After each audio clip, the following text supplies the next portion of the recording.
अस्सलाम वालेकुम। मेरा नाम मोइन पठान है, फिजिक्स पढ़ाता हूँ मैं। वैसे तो सबसे पहले मुबारकबाद आप लोगों को, कॉन्ग्रेचुलेशंस। एक बहुत बड़ा सफ़र ख़त्म होते आया है तुम लोगों का। जो लोग 12th में हैं उन लोगों ने 2 साल तक ये सफ़र तय किया है, और जो लोग रिपीटर में हैं वो ऑलमोस्ट 3 सालों से इस सफ़र में है कि सर हम एक अच्छे मेडिकल कॉलेज में एडमिशन लें। तो एक बहुत लंबा सफ़र रहा है और मुझे लगता है कि काफ़ी डिफ़िकल्ट भी है, क्योंकि मुझे हमेशा ये लगा है कि मंजिल तो इवेंचुअली आ ही जाएगी। सफ़र जो होता है वो थोड़ा नहीं, अच्छा ही डिफ़िकल्ट होता है, क्योंकि बहुत सारे चैलेंजेस उसमें हमारी ज़िंदगी में होता ही है। जैसे जो लोग हॉस्टलर हैं उनको थोड़ा ज़्यादा ही पता होगा कि तकलीफ़ें किसको बोलते हैं।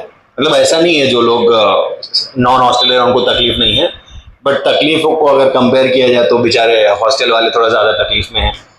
तो तकलीफ़ें आप सभी लोगों ने हैंडल की है कि सर हॉस्टल में रहना है, घर वालों से दूर रहना है, कंफर्ट जोन से बाहर रहना है। जो लोग नॉन हॉस्टलर है वो लोग भी कंफर्टेबल जोन से काफ़ी ज़्यादा बाहर है, ऑफकोर्स की बात। तो ये जो ड्यूरेशन है आपका, जो आपकी जर्नी थी, ये ऑलमोस्ट अब खत्म होते आई है, बिकॉज अब 10 दिन के बाद में आप लोग एक नए सफ़र के लिए जाओगे। कि देखो, मंजिल तो अपने अपने हिसाब से इंसान डिफाइन करता है, सफ़र तो आपका कंटिन्यूस चलता ही रहेगा। तो 3 तारीख के बाद में एक नए सफ़र पे आप निकलोगे, और दुआ तो हमारी यही है कि वो सफ़र वही हो जिसके लिए आपने तैयारी की है। तो हम दुआ तो यही कर रहे हैं कि आप लोगों ने 2 साल 3 सालों में जो भी चीज़ों के लिए तैयारी की है, आपको वो चीज़ें ऊपर वाला अपनी तरफ से दे, ज़रूर दे। तो ये जो सफ़र में तकलीफ़ें आई है वो बहुत कॉमन है, जैसे आपके कंफर्ट जोन से बाहर हो जाना, पढ़ाई करते रहना, जो आ रहा है वो पढ़ाई का ही बोल रहा है। फिर उसके अलावा फिर सैम सर की डांट, मेरी गालियाँ, सबसे डिफिकल्ट जो तुम्हारी जिंदगी में रहा, हायदर सर की शायरी। तो इतनी सारी तकलीफों को हैंडल करने के बाद आप यहाँ तक पहुंचे हो, तो मुझे लगता है कि आप लोग एक कांग्रेचुलेशन तो डिजर्व कर ही सकते थे। और मुझे लगता है कि जितना मैंने आप लोगों के साथ में समय गुजारा है, या फिर जितना भी समय तुमने मेरी गालियां सुनते सुनते गुजारा है, तो मुझे लगता है कि बहुत सारे बच्चे बहुत अच्छी तरीके से ग्रो तो हो गए हैं। एकेडमिकली मैं बोल सकता हूँ कि बहुत ऐसे बच्चे मैंने देखे हैं जो एकेडमिकली काफ़ी ग्रो हुए हैं। कुछ लोग, ऑफ कोर्स ही बात है, तुमको वो क्या होता है ना कि जब तक हमको बहुत बड़ा अचीवमेंट ना मिले, हम अपने आप को कभी मानते ही नहीं कि हमने कुछ अच्छा कर लिया है। मतलब हम लोग अगर क्रिकेट खेल रहे होते तो हम ये मानते कि वो बंदा जो 50 मार रहा है या सेंचुरी मार रहा है वो ही अच्छा खेला है। 20-30 भी अगर तुमने अच्छे से खेले हैं, जो अगर तुम पहले खेल ही नहीं पा रहे थे, अगर आप कम रन भी मार रहे हो, तो इट्स अ ग्रोथ। हम लोग अपने ग्रोथ को नॉर्मली नेगलेक्ट कर रहे होते हैं। हम हमेशा दूसरों के अंदर उनकी अचीवमेंट्स को देखते हैं, और अपनी अचीवमेंट को कभी हम कैलकुलेट ही नहीं कर रहे। जैसे वो होता है ना कि सर वो उसको 605 आए, मेरे को 604 ही चाहिए सर। अब तुम ये नहीं देखते कि सर बाकी 50 लोग हो तो 300 400 500 ऐसे चल रहे थे। हम उस बंदे से कंपेयर कर रहे होते हैं जो हमसे थोड़ा सा आगे है। हम ये क्यों नहीं देखते कि सर लास्ट मेरा अचीवमेंट कुछ और था, अभी कुछ और है। तो आप अपने आप को ऑब्जर्व करिए, आपको दिखेगा कि सर मेरे अंदर ग्रोथ तो हुई है, बस इतना है कि मैं उसको एक्नॉलेज नहीं करना चाह रहा, बिकॉज मुझे या फिर किसी की जो एक्सपेक्टेशन थी वो एक्सपेक्टेशन जितनी थोड़ी ना है सर। तो तुमको लग रहा है कि सर मेरे को 720 मार्क्स में से 721 ही आ जाने चाहिए थे सर, तो ऐसे तुम्हारे अचीवमेंट होते हैं। तुमको ये समझना है कि सर मैं कितना ग्रो किया जब मैं यहाँ पर था। तो अगर आपको ये लग रहा है कि सर मैंने थोड़ा सा भी ग्रो किया है, वो आपका एक बहुत बड़ा अचीवमेंट है। उसको एक्नॉलेज करिए, उसको सेलिब्रेट करिए। अगर आप छोटी छोटी अचीवमेंट को भी कभी एक्नॉलेज नहीं कर रहे हो, उसको सेलिब्रेट नहीं कर रहे हो, तो फिर सडनली बड़े अचीवमेंट को आप कैसे एक्नॉलेज करोगे।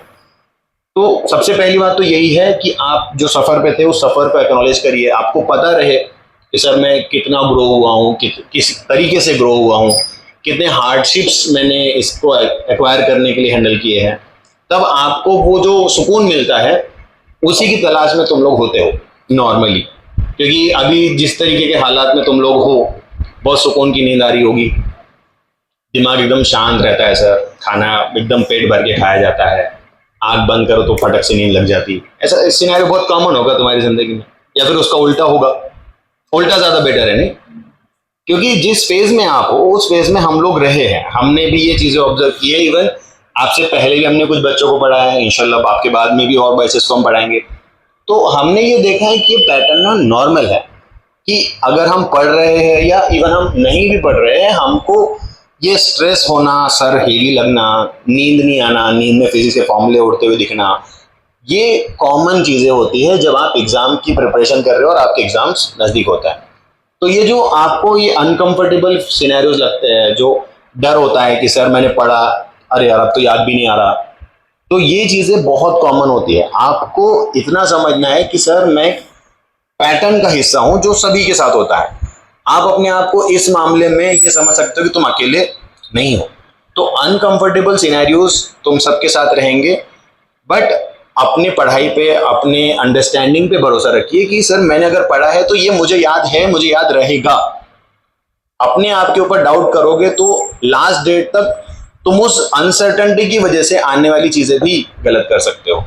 तो अपने पढ़ाई पे इतना भरोसा रखो कि अगर मैंने ये पढ़ा है तो मुझे ये याद है, क्योंकि ये हमेशा तुम्हारे साथ होगा कि तुम कुछ मान लो फिजिक्स का कोई चैप्टर तुम पढ़ के उठो, थोड़ी देर के बाद में हमारा दिमाग कुछ ना कुछ करके उसको याद करने की कोशिश करता है और वो याद नहीं चाहती, वो हमेशा ही होता है।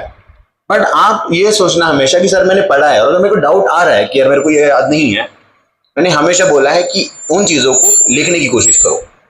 लिखने से अगर चीजें समझ में आ गई है तब आपका वो जो डाउट वाला पार्ट है वो ऑटोमेटिकली रिड्यूस हो जाएगा। तो अनसर्टनिटी, डर लगना, ये बहुत कॉमन है इन दिनों में। तो कोशिश ये रखिए कि हमको अपना मेंटल स्टेटस अच्छे से एक्वायर करके रखना है, बिकॉज जिस फील्ड में आप जाना चाह रहे हो वहां पर तुम्हारा मेंटली और फिजिकली स्ट्रांग होना काफी जरूरी है। ठीक है ना? तो पेशेंट को देख के तुम इस मर जा रहे, बोले यार खून।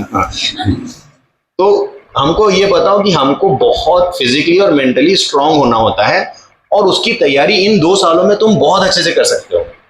तुमको इन्हीं चीजों के लिए तैयार किया गया है। हर हफ्ते तुम्हारे टेस्ट लिए गए हैं, हर हफ्ते कुछ ना कुछ होमवर्क, कुछ किसी ना किसी ने गालियां दी है तुमको, बिकॉज तुमको उन चीजों के लिए तैयार किया गया है। तो अपनी पढ़ाई पे इतना ध्यान रखो कि सर मैंने अगर पढ़ा है तो मुझे वो याद होगा। ऑफकोर्स ये बात है, डर लगेगा, लगना भी चाहिए, क्योंकि आप एक बहुत बड़े पड़ाव पर हो, आप अपनी मंजिल के बहुत करीब हो, तो वहां पर अनसर्टनिटी लेवल बहुत बढ़ता है। तुमको वहां पर अपने आप पे भरोसा रखना है कि सर मैंने पढ़ा है, मुझे ये आना चाहिए। अपने आप के, अपने अचीवमेंट्स को एक्नॉलेज करो कि सर मैं पहले जो भी था, एटलीस्ट यहाँ पर आने के बाद या फिर पढ़ने के बाद मैंने कुछ ग्रो किया है, मुझे ये हमेशा पता होना चाहिए। तो ये अनसर्टेनिटी के साथ थोड़ा सा रहने की कोशिश करिए। और होपफुली अभी तो आपके मॉक टेस्ट में आपको वेरिएशंस भी काफ़ी देखने मिले हैं। आप लोगों ने ऑब्जर्व किया होगा कि पेपर का लेवल जो बनाया गया है फिजिक्स में, तो भी अगर देखा जाए तो लास्ट ईयर के पैटर्न को काफ़ी उन्होंने फॉलो किया है, और उस पैटर्न में भी बहुत सारे बच्चों ने बहुत सारे अच्छे स्कोर भी लिए हैं। तो मुझे ये तो लगता है कि आप लोग एकेडमिकली काफ़ी प्रिपेयर्ड हो। बस इतना है कि एग्जाम में कैसा है कि यहाँ अब तुम काफ़ी फेमिलियर हो गए हो, ये इन्वायरमेंट से काफ़ी फेमिलियर हो गए हो। 1-1.5 साल से आप लोग यहाँ पर हो, तो आप इस इन्वायरमेंट से थोड़ी फेमिलियर हो चुके हो। एग्जाम सेंटर का एंजाइटी लेवल थोड़ा सा अलग होता है। एक तो बहुत जल्दी जाना होता है, बहुत धूप के टाइम पर होता है, बहुत सारे लोगों की नज़र होती है उसके ऊपर, तो वहाँ पर थोड़ा सा एंजाइटी लेवल थोड़ा सा यहाँ से ज़्यादा रहेगा ऑफकोर्स। बट सिंस आपको एग्जाम्स की तैयारी की आदत है, तो वो तैयारी आप वहाँ पर भी रिफ्लेक्ट कर सकते हो। तो डर लगेगा, वहां पर जाने के बाद में भी थोड़ा सा लगना ही चाहिए, क्योंकि वो एक बड़ा एग्जाम सेंटर है तुम्हारे लिए। वहां पर अपना कंपोजर मेंटेन करना है, हमको कम से कम वो चीजें करनी है जो अलाउड नहीं है या फिर करनी ही नहीं, बेसिकली देखा जाए तो हमको जो इंस्ट्रक्शंस दिए गए हैं उन इंस्ट्रक्शंस को प्राइमरीली फॉलो करना है। हम नहीं जाएंगे कि सर कोई भी रीजंस की वजह से हमको कोई भी दिक्कत हो। जैसे आप लोगों के लिए, आप बुर्का पहनते हो, आप लोगों को थोड़ा जल्दी वहां पहुंचना चाहिए, आप लोगों की चेकिंग थोड़ी ज्यादा होती है। बॉय साइड पर थोड़े अच्छे ढंग के कपड़े पहनो इंसानों जैसे।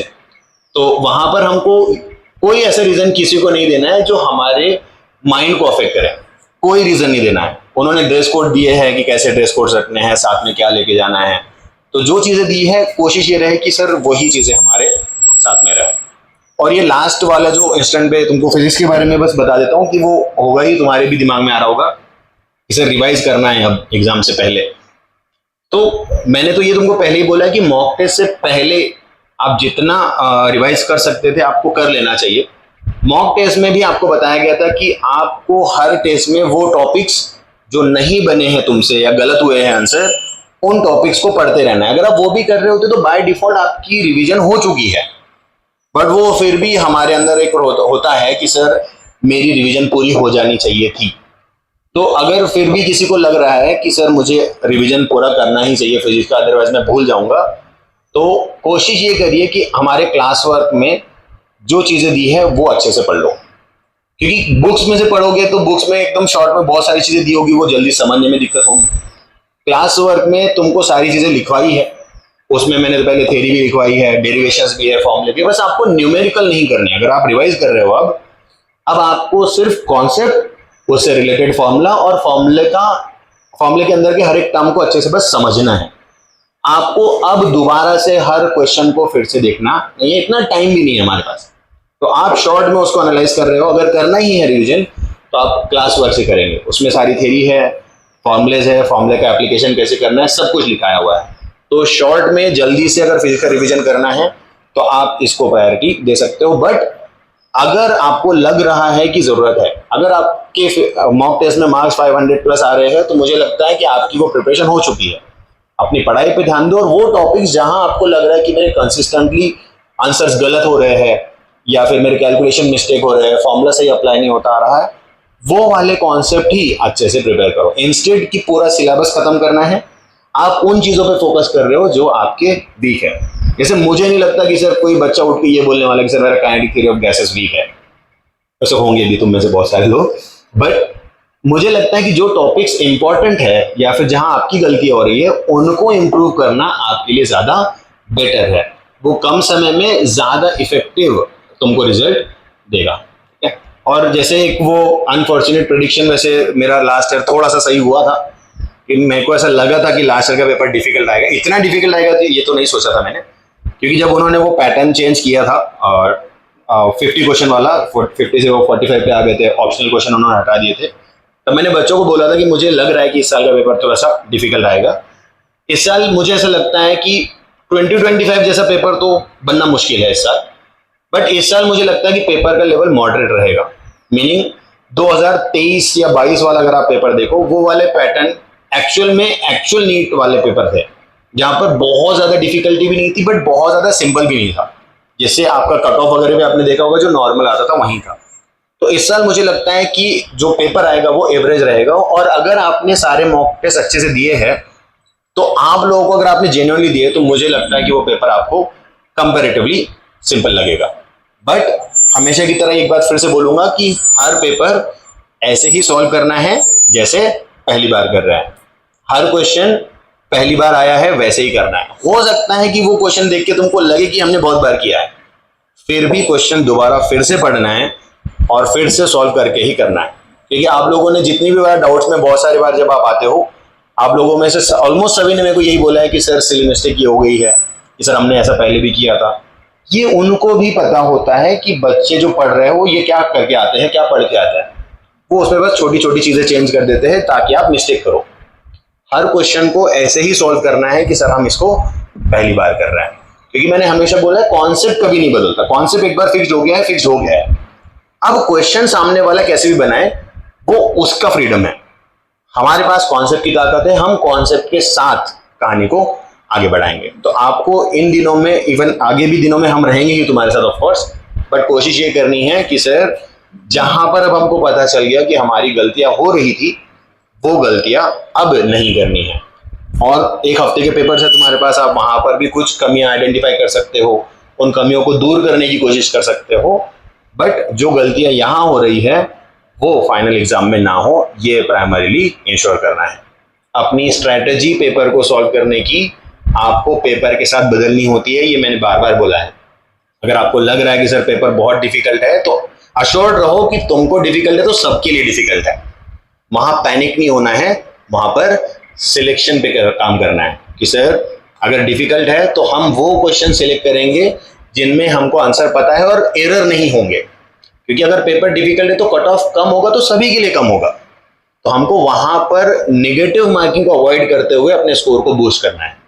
अगर पेपर सिंपल है तो फिर ये भी समझना है कि सर पेपर सिंपल है तो सबके लिए सिंपल होगा, तो इसका मतलब ये कि कट ऑफ ज्यादा जाएगा, इसका मतलब ये कि एरर होने के चांसेस तुम्हारे ज्यादा होंगे। क्योंकि सिंपल पेपर में हमारा एटीट्यूड एकदम फास्ट मोड पे एक्टिवेट हो जाता, हम आधा क्वेश्चन पढ़ के ABCD कर रहे होते हैं। तो सिंपल है तो केयरफुल ज्यादा हो जाना होता है कि सर मुझे अब क्वेश्चन कितना भी सिंपल लग रहा हो, मैं उसको फिर से सॉल्व करने वाला हूं और उसके बाद ही मैं उसको मार्क करूंगा। तो हमारा जो स्ट्रेटेजी होगा पेपर के रिगार्डिंग, वो डिपेंड करेगा कि किस तरीके का पेपर मुझे आया है। आपको ये अपनी पढ़ाई पे भरोसा रखना है कि अगर डिफिकल्ट मुझे लग रहा है, सबके लिए डिफिकल्ट है। अगर मुझे सिंपल लग रहा है तो ये समझ के चलो कि सर मोस्ट स्टूडेंट के लिए भी वो सिंपल ही होगा। उस हिसाब से हम अपनी स्ट्रेटेजी को अपडेट करेंगे, ठीक है। तो मुझे लगता है कि बाकी तो बहुत सारी चीजें कि बाकी टीचर्स, बाकी लोग भी बताएंगे ही। मुझे जो चीजें लग रही थी कि आपको आपकी मेंटल स्टेटस के बारे में जो चल रही होगी चीजें, उन चीजों में, या फिर जो मिस्टेक्स हो रही है, रिवीजन वाली जो चीजें थी, मुझे लग रहा था कि उस चीजों के बारे में बोलना बहुत जरूरी है। प्लस तुम्हारे जो अचीवमेंट्स है उनका एक्नॉलेजमेंट देना भी बहुत जरूरी था, ताकि आपका एक मोरल बूस्ट हो। और इन टाइम्स में छोटी छोटी चीजें जहां पर आप अपने आप को थोड़ा सा भी मोटिवेटेड फील करते हो, वो तुम्हारे लिए बहुत ज्यादा जरूरी है। तो अपने एक्नॉलेजमेंट को, अपने बाजू वाले के एक्नॉलेजमेंट को बताओ, उनको फील करवाओ कि यार एकेडमिकली हमने कुछ अचीव किया है आज, ताकि आप एक दूसरे को मोरली बूस्ट करो, ताकि वो आपके डोमिनो इफेक्ट होते होते आपके मेन एग्जाम में भी रिफ्लेक्ट होने लग जाए, ठीक है। तो आई थिंक इतना मेरी तरफ से सफिशिएंट है। आप लोगों के आने वाले एग्जाम के लिए मैं बहुत सारी आप लोगों को गुड लक विश करता हूँ और दुआ करता हूँ कि आपने जितनी प्रिपरेशन की है, जितने आपके मार्क्स आ रहे थे, उससे ज्यादा आपके मार्क्स आए, और जो एक्सपेक्टेड था तुम्हारा, जो एक्सपेक्ट तुमने कॉलेज किया था, उससे अच्छा ही कॉलेज इंशाल्लाह तुमको मिले, ठीक है।